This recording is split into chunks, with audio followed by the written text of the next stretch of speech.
성지순례라는 말을 알고 있을 것입니다. 하지만 이 성지순례라는 말은 사실 기독교에서는 기독교적이지 않은 그런 표현입니다. 왜냐하면 우리 성지순례 자체가 공로를 쌓는 개념이 있기 때문입니다. 그래서 바른 표현은 성경지리답사다라는 그런 표현이 있는데요. 성경지리답사에는 크게 두 가지 코스가 있습니다. 예루살렘은 반드시 좀 끼어 있고요. 한 코스는 이집트와 예루살렘을 들리는 코스. 또 한 코스는 어딜까요? 어딜 것 같아요? 터키와 예루살렘, 이 두 군데를 돌아보는 그런 것입니다. 왜 이집트를 갈까요?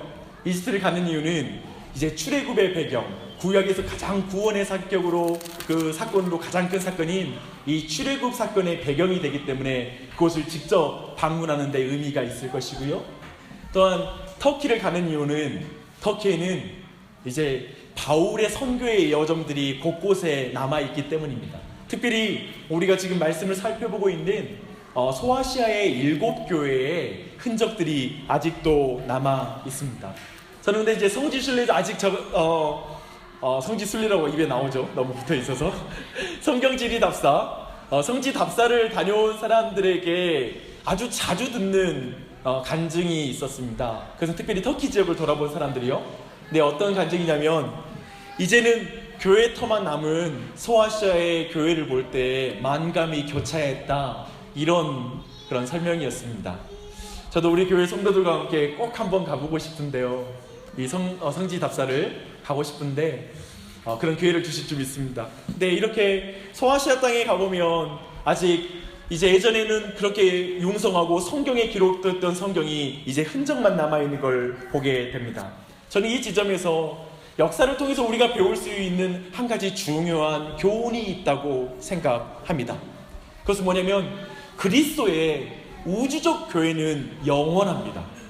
하지만 지역교회는 죽을 수 있다는 것입니다. 사라질 수 있다는 것입니다.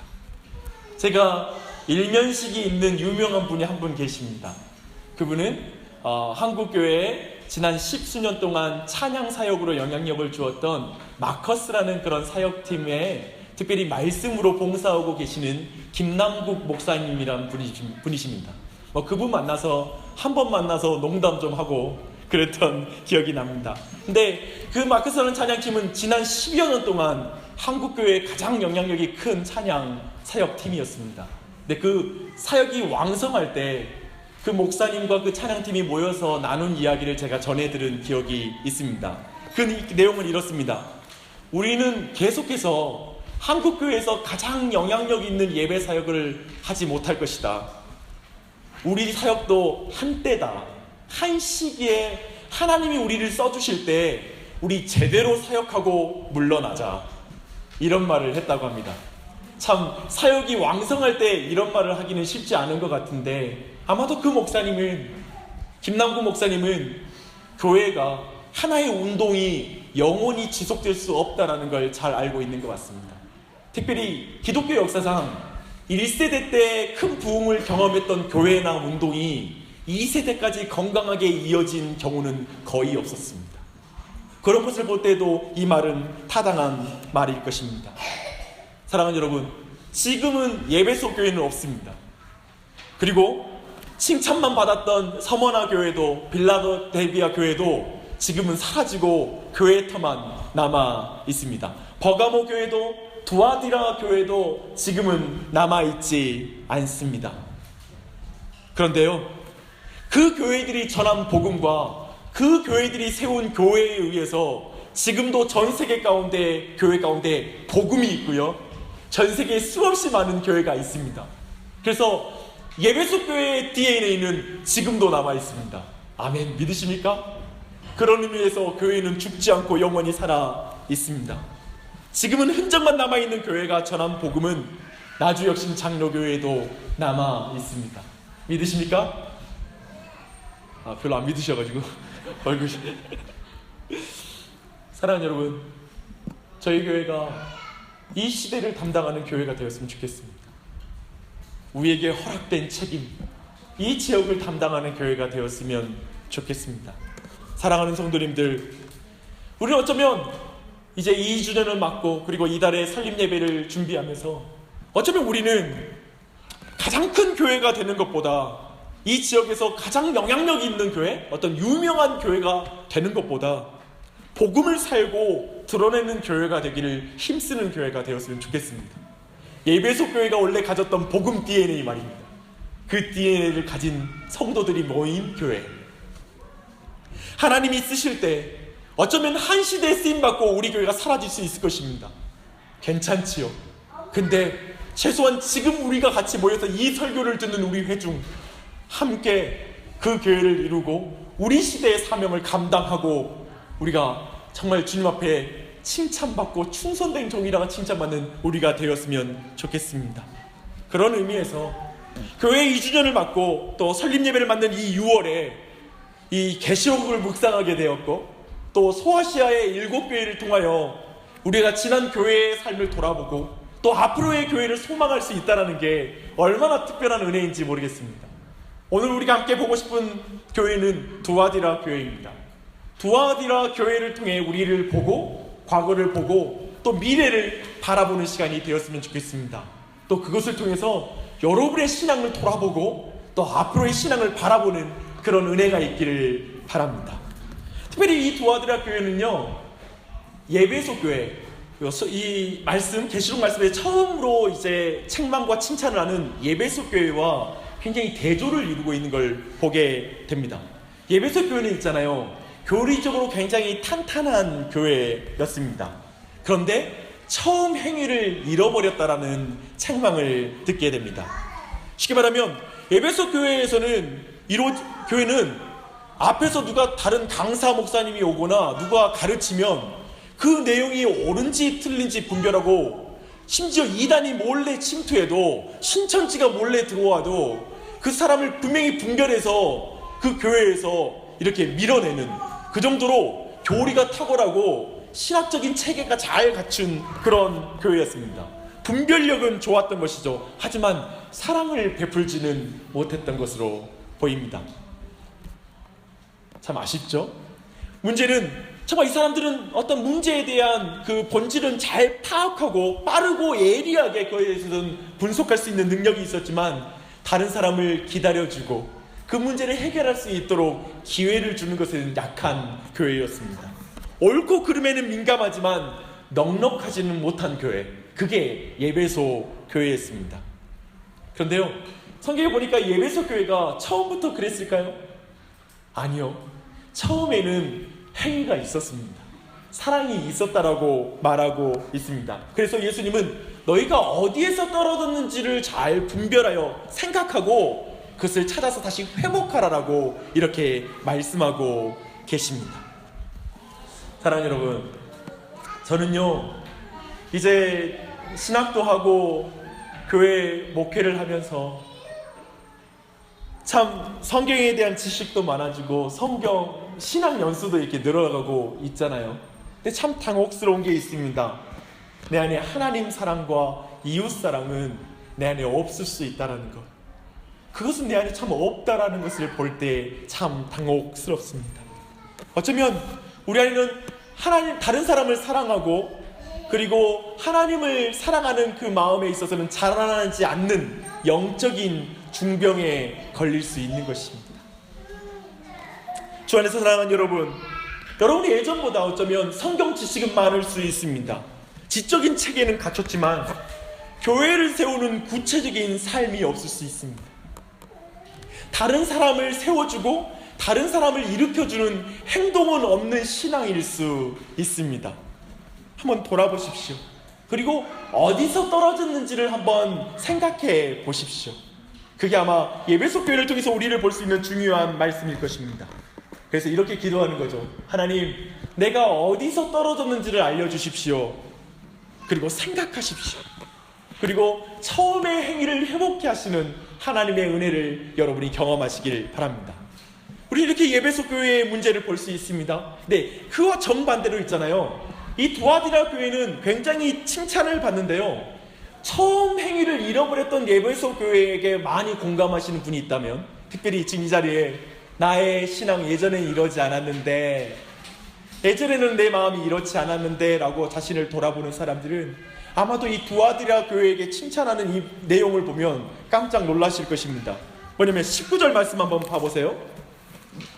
내가 내 사업과 사랑과 믿음과 섬김과 인내를 아노니 내 나중 행위가 처음 것보다 많도다.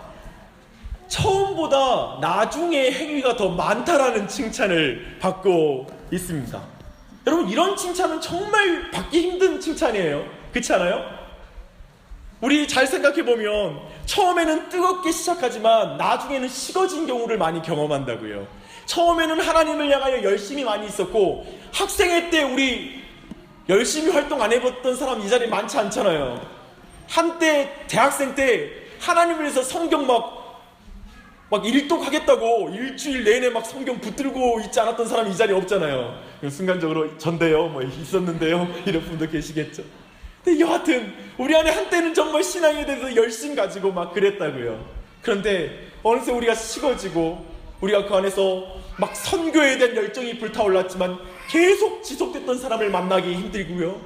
또 교회를 세우는 삶을 한때는 결단했지만 지금은 정말 내 가정 하나 세우는 것이 버겁고 그래서 자신 스스로에게 대해서 낭망해 있는 사람이 우리 오늘날에는 많이 있습니다. 우리가 경험한 바로는 두아디라의 교회를 칭찬하는 내용이 우리에게 와닿지 않습니다. 처음의 행위보다 나중의 행위가 더 많았다. 내가 칭찬한다. 네가 얼마나 열심히 있고 얼마나 사업과 즉 사역에 열심히 있고 섬기는 일을 열심히 하고 있고 사랑하는 일에 열심을 내고 있는지 내가 너를 칭찬한다. 야, 너 나중이 처음보다 낫다. 야 이런 칭찬 받고 싶지 않으세요? 야, 너 나중이 너 나이 들어서 더 멋있다. 야, 너 보니까 젊어서 청년이 아니라 하나님의 비전을 갖고 순종하는 사람이 청년이라는 걸 내가 알겠다. 야, 갈렙이 청년이다. 야, 어쩌면 이런 칭찬을 우리 모두가 받고 싶을 것입니다. 두아디라는 그런 칭찬을 받고 있습니다. 특별히 저와 같이 좀 초심이 빨리 깨지는 사람에겐 정말 받고 싶어하는 칭찬이 이 칭찬입니다. 저는 우리 교회 성도들이 이 칭찬 받기를 축복합니다. 근데요, 이 두아디라 아마 이 교회는 매우 역동적인 교회였을 거예요. 매우 활동적인 교회였을 거라고 상상이 되시죠? 사랑도 많고 은사도 많이 일어나고 사역도 굉장히 왕성하게 일어나는 그런 교회예요. 그리고 이 두아디라 교회는 에베소 교회와는 달리 굉장히 포용력이 있어요. 그리고 너그러운 교회 분위기, 교회 오면 막 따뜻해서 녹아질 지경의 그런 교회였을 거라 상상이 됩니다. 그런데 이 교회를 향해서 하나님이 책망하십니다. 그 책망의 내용은 뭐냐면 네가 이세벨을 내가 용납했다 라고 말하는 책망입니다. 이 이세벨이라는 사람은 구약 성경에 나와요. 특별히 북이스라엘의 가장 악한 왕 아합 왕이라고 있는데요, 그 사람의 아내가 이세벨이라는 사람입니다. 성경에서는 사악한 여자의 원형이죠. 그래서 오늘날에 성경을 좀 아는 남편이 자기 아내에게 할 때 이세벨과 같다 라고 이렇게 말할까요? 제 생각에는 저 이스라엘 쪽에서는 그런 농담이 많을 것 같아요. 야, 니네 아내 정말 이세벨 같다 뭐 이런 농담. 근데 우리는 그런 거 말고 놀부 아내와 같다 뭐 이런 표현을 쓰겠죠. 근데 여하튼 이 부부는 너무나 짝짝꿍이 되어가지고 이스라엘 역사상 가장 악한 커플이에요. 그래서 이런 커플이 되면 안 될 것입니다.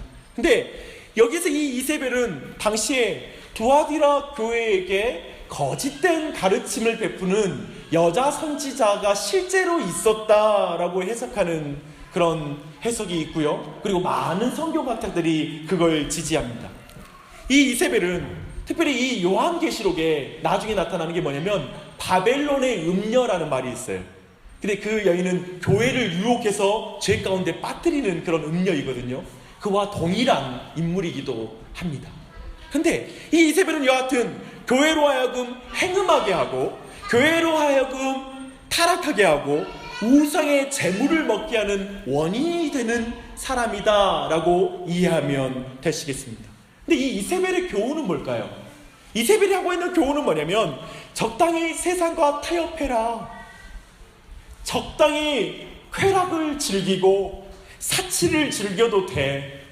답답하게 신앙생활 하지 마. 철저하게 그렇게 할 필요 없어. 너의 육신에 적당하게 욕구를 채우면서 사는 것이야 라고 말하며 이 세상과 타협하는 삶을 이렇게 교회에서 가르치는 그런 사람이었습니다. 그래서 이런 이단적인 생각이 교회 안에 들어오고, 그리고 교인들을 음란과 무질서와 세속화를 시키고, 그리고 타협하게 하는 그 일 가운데 인도했다라고 성경은 말하고 있습니다. 그 가르침을 교회가 용납해버린 것이죠. 정말 교회는 용납하지 말아야 될 게 있어요. 저는 이 지점에서 목사에게 여러분들이 엄격해야 돼요. 특별히 목사가 말씀을 다 살지 못하는 건 여러분 좀 용서해 주시고 품어주십시오.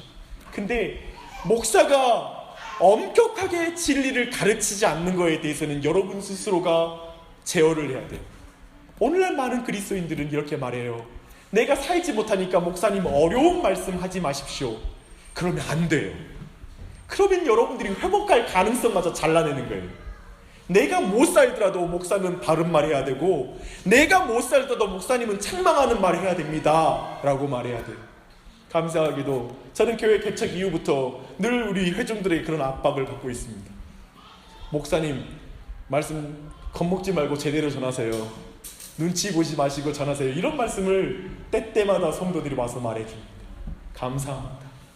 근데 이 같은 이 말씀, 이 도아디라 교회는 이 음녀 이세벨의 가르침을 교회에서 용납해 버린 거예요. 교회, 맞아요. 이세벨의 그 음란함과 그리고 우상의 재물을 우리가 먹고 실패할 수 있어요. 하지만 용납해서는 안 되는 것이죠. 그러나 용납했다라는 것입니다. 우리는 말할 거예요. 야, 도아디라 교회 그렇게 칭찬받았는데 어떻게 이세벨을 용납할 수 있죠? 많은 사역과 사랑과 섬김과 이런 모든 것에 칭찬받았잖아요. 근데 어떻게 이세벨과를 용납하고 행음하고, 이 행음은 진짜 가는 그 육체적인 성적인 죄를 범했다라는 말도 돼요. 행음하고 어떻게 그렇게 우상 제물을 먹을 수 있냐고요. 그런데 알잖아요.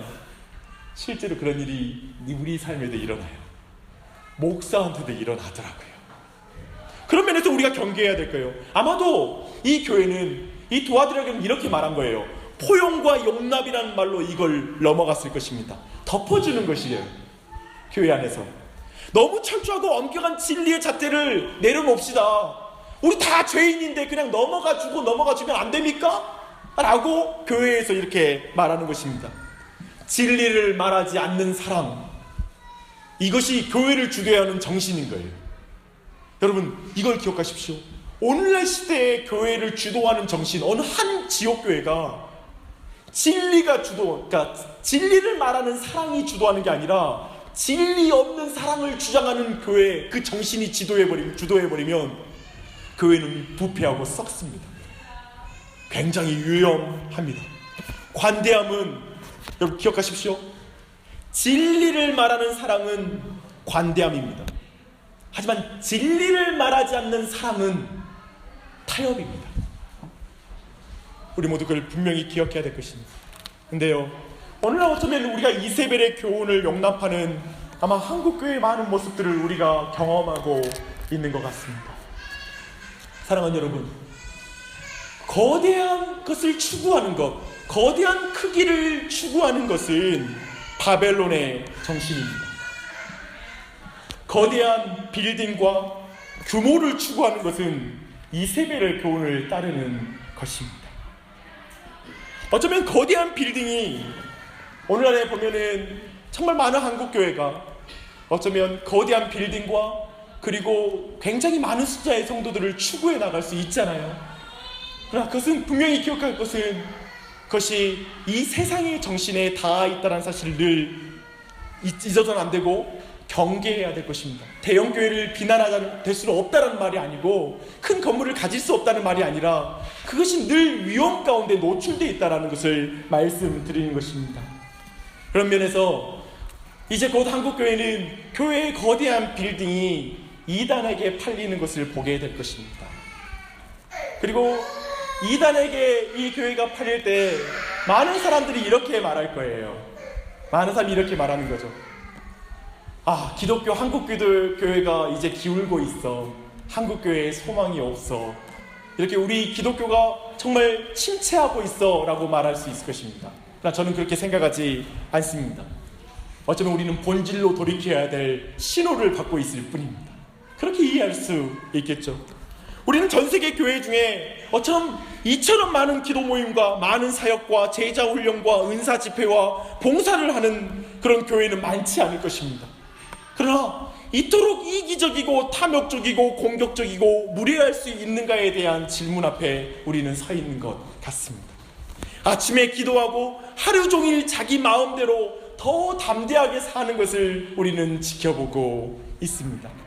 하나님께 헌금한다는 이유로 법을 어겨가면서까지 폭리를 취하면서 또 직원들에게 마땅한 봉급을 주지 않으면서 그걸 깎아서까지 교회에 헌금하겠다라고 열심을 내는 사람들을 또한 우리는 보고 있습니다.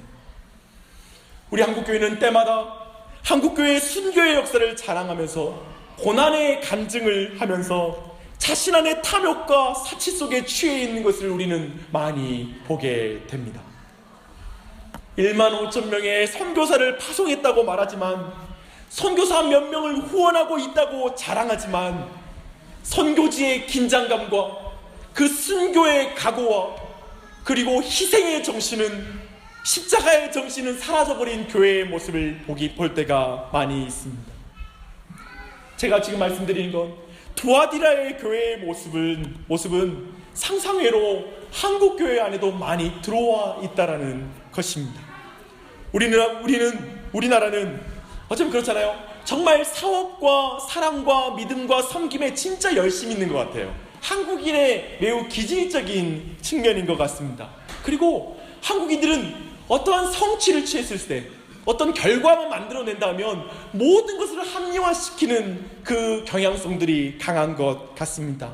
물론 한국 사람만 그러겠습니까? 모두가 그렇겠죠.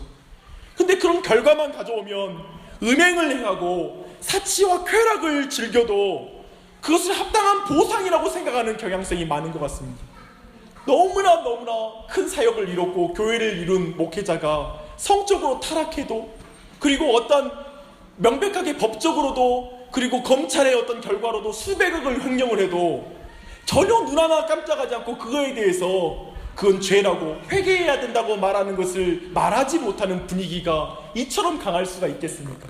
저는 그의 공을, 그 사람의 잘한 것을 비난하는 게 아닙니다. 성경이 말하는 대로 잘한 것은 하나님이 칭찬해 주시잖아요. 하지만 그 칭찬해주고 그가 열심을 내고 사역을 많이 하고 사랑을 많이 하고 섬김을 많이 하고 희생을 많이 한 게 그가 이세벨의 교훈을 쫓아간 것까지 합리화시키지는 않잖아요. 그러나 그렇게 되어지는 흐름이 교회 안에 많이 있는 것입니다. 사랑하는 여러분, 이렇듯이 어쩌면 이건 너무나 먼 이야기로 와닿으십니까? 한국교회의 이야기, 저 먼 이야기 말입니다. 어쩌면 이 내용을 좀 우리에게 가깝게 좀 생각해 볼 수 있는 것들은 어떤 것이 있을까요? 우리 교회를 돌아보며 여러분 각자에게 한번 돌아볼 수 있는 제가 또 생각을 잠시 준비해 봤습니다. 그 내용은 이런 것입니다. 아마도 저희는 부모 세대의 이원론적인 신앙에 대해서 매우 반감을 가지는 신앙을 가지고 있는 것 같습니다. 제 자신이 그렇습니다. 저는 주일날만 하나님의 날이라고 생각하지 않습니다. 그래서 성도들에게 일주일의 삶의 중요성을 강조하고, 특별히 교회라는 공간에서만 신앙하지 말고 교회 밖에서, 직장에서 거룩한 삶을 살라는 것을 강조하고 있습니다. 일주일 내내 하나님을 따르기를 바랍니다. 그래서 저는 개인적으로 교회를 시작할 때부터 지나친 주중 교회 활동을, 교회 모임들을 많이 만들려고 하지 않았고요. 그리고 그것을 의무적으로 참석하고 그것을 참석하지 못하면 성도들이 죄책감을 느끼거나 그리고 좀 불편함을 느끼지 않도록 하려고 굉장히 노력해 왔습니다. 수요일 밤에도 남편들이 가족과 함께 시간을 보내는 걸 원했기 때문에 밤에는 모임을 만들지 않고 가능하면 낮에 모임을 만들어 우리 주부들 중심의 모임을 이끌어가고 있습니다. 그래서 저는 지금도 주중 모임, 주일 모임 빼고요, 주일 예배 빼놓고 주중의 모임에 빠지는 것으로 성도들을 평가하거나 또 그것 때문에 굉장히 속상해하거나 미워하지 않습니다. 특별히 이번에 금요기도회를 하는데 이번에 이제 4번, 이번 달 이제 설립 예배를 앞두고 4번의 금요기도를 하는데 전교인 금요기도회라는 말을 쓸까 말까 고민을 며칠 동안 했습니다. 전교인이란 말 쓰면 성도들이 안 오면 마음이 불편하지 않을까, 여러 가지 저는 생각한 것입니다. 여러분, 이런 신앙관은 어떻게 생각하십니까? 저의 목회관은 어떻게 생각하십니까? 그냥 교회 모임만이 다가 아니고 교회에서 모이는 시간만이 다가 아니라 일상과 가정과 일상에서 이 직장의 삶을 여러분이 하나님 나라로 생각하고 살라는 신앙 말입니다. 아마도 많은 사람이 신학에 큰 문제가 없다라는 걸 아실 것입니다. 건전하다라고 생각할 수 있을 것입니다. 그런데 말입니다, 이렇게 말하면 우리 모두는 이해하고 있는데 그렇게 이해하고 나서 주의를 온전히 지키지 않다란 말입니다. 그 작은 시간마저도 지키지 않다란 말입니다. 밤에 아이들과 시간을 보내라고, 가족들하고 시간을 보내라고 수요 예배를 안 만드는데 그 시간에 아이들과 안 놀고 혼자 시간을 보낼 수 있단 말입니다. 그거 있지 않습니까? 또 아예 밤늦게까지 밖에서 놀다가 들어오는 일이 발생하니까 부인들이 목사님 저녁에 모임 안 해요, 남편이 집에도 안 들어오고 괜히 그 시간에 더 놀아요, 이렇게 문제가 발생하더란 말입니다. 어쩌면 이 부분이 우리 안에 있는 것 같습니다. 다른 부분 말해볼까요? 저는 율법적이고 기복적인 신앙생활에 대해서도 동의하지 않습니다. 저는 헌금을 조금이라도 강요하는 것에 반감을 가지고 있습니다. 저는 헌금을 억지로 함이 아니라 자원함을 가지고 해야 된다고 생각하고 있고, 헌금은 감사함으로 자신이 할 수 있는 것 안에서 힘껏 하는 것이 맞다라고 생각합니다. 저는 교회 안에서 억지로 순종하거나 부담을 가지고 사역하는 것도 싫습니다. 저는 교회의 성도들이 복음적 은혜 안에서 역동적인 신앙생활을 해나가는 걸 간절히 바라고 있습니다. 그런데 성도들에게 이런 말을 듣습니다.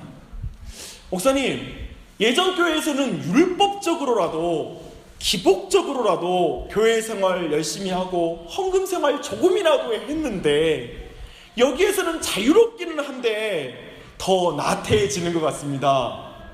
아무것도 안 하고 있는 것 같아서 더 불안합니다 라고 말하는 말을 듣게 됩니다. 긍정적으로 해석하면 이런 말입니다. 자유를 주면 방종으로 사용하는 자신의 연약함을 봐주십시오. 목사님, 좀 더 저 좀 붙잡아 주시면 좋겠습니다 라는 말일 수 있고요, 교묘한 말로 스스로를 속이고 있는 자신을 도와달라는 말일 수 있습니다. 저는 가정이 없는 교회를 상상하기 싫습니다. 저는 이게 싫었습니다. 교회만 남고 가정이 사라지는 교회. 교회 중심이라는 말이 너무 듣기 싫고 좀 가정 중심의 교회라는 말이 좀 듣기 좋았습니다. 쿨하지 않습니까? 예전에는 교회 중심이라는 말로 가정이 어찌되든 상관없이 아이들을 집에다가 둘 셋이 TV 보게 하고 교회 예배 드리면서 봉사하면서 그게 중요하다고 가르쳤던 것을 봤다라면 저는 그렇게 가르치고 싶지는 않습니다. 그렇지 않다, 집에 가서 얘들 봐라 라고 이렇게 차라리 가르치는 걸 좋아합니다. 그런데 이러면 굉장히 쿨하죠. 괜찮죠. 근데 아마도 이런 메시지는 가정에 집중된 나이가 대부분인 우리 교회처럼 젊은 교회에게는 다가오는 그리고 매우 쿨한 메시지가 될 것입니다. 그런데 제가 발견한 것은 오늘날 많은 교회가 그 가정과 가정들이 교회와 분리되어 완전히 가정 자체에 갇혀있는 신앙생활을 하는 게 너무나 많이 있다는 것입니다. 무슨 말이냐면 교회 안에서 채워지는 복을 전혀 누리지 못하는 가정이 많다는 것입니다. 더 이상 교회 생활과 교회에서 다른 사람을 세우는 삶과 연결되지 않고 자신의 삶을 자신이 꽉 쥐고 우리 가정을 행복하게 할 수 있다고 생각하지만 정작 가정은 계속 가난해지고 있고 외로워지는 신앙생활을 하는 사람이 너무 많이 있다는 것입니다. 사랑하는 여러분, 저는 그런 모습을 보면서 제 메시지가 쿨한 것일 수 있지만 한편으로는 위험스럽게도 비성경적으로 이해될 수 있다는 걸 배우게 되었습니다. 이 말씀을 드리는 이유는 이것이 때문입니다. 신앙생활이라는 것이 참으로 스스로를 속이기 쉽더라고요. 진짜 자신을 기만하는 게 너무나 쉬워요. 특히 좋은 신앙관을 말하면서 이세벨의 교훈을 따라가기 쉽더라고요. 오늘날은 좋은 신학, 하나님 나라 신학, 일상의 신학, 막 이런 신학을 다 말하면서 자신의 욕심과 그리고 자신의 탐욕과 자신의 사치스럽고 향락스러운 아주 육체적인 그리스도인이 되기가 더 쉽더라고요. 예전에 우리 부모님들은 잘못된 기도지만 잘못된 기도하다가 회개하고 나왔는데 우리는 기도도 안 하더라고요. 저는 그 위험성을 보게 되었습니다. 사랑하는 여러분, 제가 보기에 이 시대처럼 성경의 원래의 의미와 그리고 교회에 대한 관점들이 광범위하게 회자된 역사는 없었던 것 같습니다. 인터넷만 두드리면 우리는 바른 교회란 어떤 교회인가 쉽게 알 수 있고, 아마 여러분들이 저희 목사에게 아마 가르칠 수 있는 수준이 될 것입니다. 목사님, 우리 교회 이렇게 돼야 되는 거 아닙니까? 다 틀린 말이 아니라 옳은 말일 것입니다.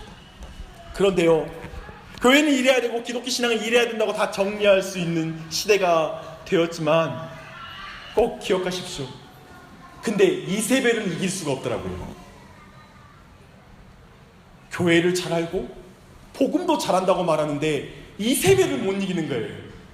이 세상의 향락과 사치와 간음, 행음과 우상의 재물은 이기기 힘들어요.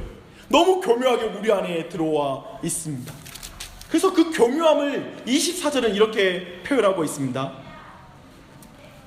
요한계시록 2장 24절 함께 읽겠습니다. 시작. 두아디라에 남아있어 이 교훈을 받지 아니하고 소위 사탄의 깊은 것을 알지 못하는 너희에게 말하노니 다른 짐으로 너희를 지울 것이 없나라.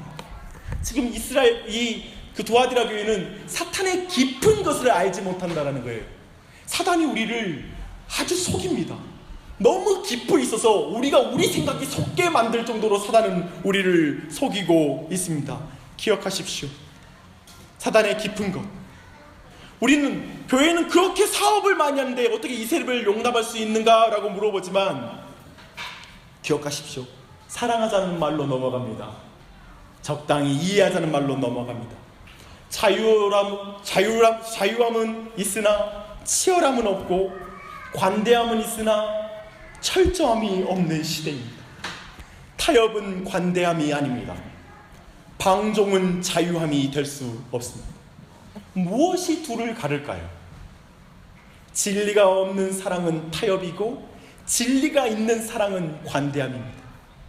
진리가 없는 선택은 방종이고 진리가 있는 선택은 자유입니다. 그러나 사랑하니까 은혜로 하자는 말이 교회를 썩게 합니다. 이 사실을 꼭 기억하는 여러분 됐으면 좋겠습니다. 정말 이 시대는 이세벨이 위험을 떨치고 있는 시대입니다. 우리 교회는 그런 시대 속에 지금 서 있습니다. 네, 꼭 기억해야 될 것은 오늘 이 말씀을 주는 이 두아디라 교회에게 이 말씀을 주신 이 예수님은 어떤 분이시냐면 그 눈이 불꽃 같고 그 발이 빛난 주석과 같은 하나님의 아들이라고 말하고 있습니다. 그 눈이 불꽃 같다는 그 말은 뭐냐면 우리의 중심을 꿰뚫어 보신다는 말씀입니다. 어설프게 합리화하지 마라, 어설프게 미화시키지 마라 라고 말씀하고 있는 것입니다. 그 발이 빛난 주석과 같다는 말은 뭐냐면 그 빛난 주석은 뭐냐면 견고한 진리를 말하는 것이고 진리가 발휘되잖아요. 즉 행함이 있는 진리, 행함으로 드러나는 진리가 되어야 된다는 걸 말하고 있는 것입니다. 진리 안에서 사랑을 행하는 자라가 되어야 한다는 걸 말하고 있는 것입니다. 예배소 교회는 진리만 있었어요. 사랑은 없고, 두아디라 교회는 사랑은 있지만 진리가 없는 교회였습니다. 그래서 이 사실을 이제 그 일곱 교회에 대한 그런 칭찬과 책망을 보면 늘 이 균형입니다. 사랑과 진리, 사랑 안에서 진리를 행하는 것을 성경은 매우 강조하고 있습니다. 사랑하는 여러분, 저는 끊임없이 저는 이 계시록 말씀을 보면서 제가 배운 건 뭐냐면 지금 그 초대교회를 향한 예수님의 책망과 이 모든 내용은 균형과 관련돼요. 여러분이 한쪽에 치우쳤으면 이 부분을 또 말씀하시는 거예요. 끊임없이 하나님이 원하는 건 뭐냐면 지금 뭐냐면 우리가 영적으로 자라나기를 원하는 거예요. 계속해서 성장하기를 원하는 거예요. 근데 여기서 질문은 뭐냐면 여러분이 영적으로 성장하고 있습니까? 여러분 안에 끊임없이 하나님의 기쁨이 되고 싶고 더 온전한 신앙으로 자라가는 갈망이 있습니까? 이 갈망이 있기를 바랍니다. 그리고 저는 여러분들이 어제보다 오늘 그리고 이 교회를 통하여 더 영적으로 성장하길 바랍니다. 특별히 균형 잡힌 신앙인이 되길 바랍니다. 성경은 말합니다. 계시록은 계속해서 말하는 거 뭐냐면 끊임없이 우리에게 회개할 수 있는 시간을 주는 거예요. 기회를 주는 거예요. 그런데 오늘 이 두아디라 교회는 회개할 기회를 줬지만 그걸 거절했다고 말하고 있습니다. 사랑하는 여러분, 주님의 이 사랑에 초청을 드리십시오. 난 네가 절름발이 신앙이 되는 걸 원치 않아. 난 네가 더 나를 닮았으면 좋겠구나. 너가 진리가 있을 뿐만 아니라 진리 안에서 사랑까지 말하는 사람이 됐으면 좋겠구나. 난 너가 부족한 걸 볼 수가 없구나. 왜냐하면 너의 아버지니까 그래. 부모는 자식이 부족한 걸 참을 수 없거든요. 완벽했으면 좋겠거든요. 그래서 예수님이 자신의 완전한 몸을 깨뜨려 우리를 위해 죽으셨잖아요. 불완전한 우리를 위해. 그분이 여러분과 동행하고 계십니다. 균형을 잃을까 겁내지 마세요. 여러분 넘어질까 겁내지 마세요. 끊임없이 하나님이 회개의 기회를 주실 거예요. 그리고 그 예수님이 여러분과 동행하실 거예요. 자신의 몸을 깨뜨려서 우리를 온전케 하시는 주님 말입니다. 그분 안에서 주님의 교회를 이루어 가십시다.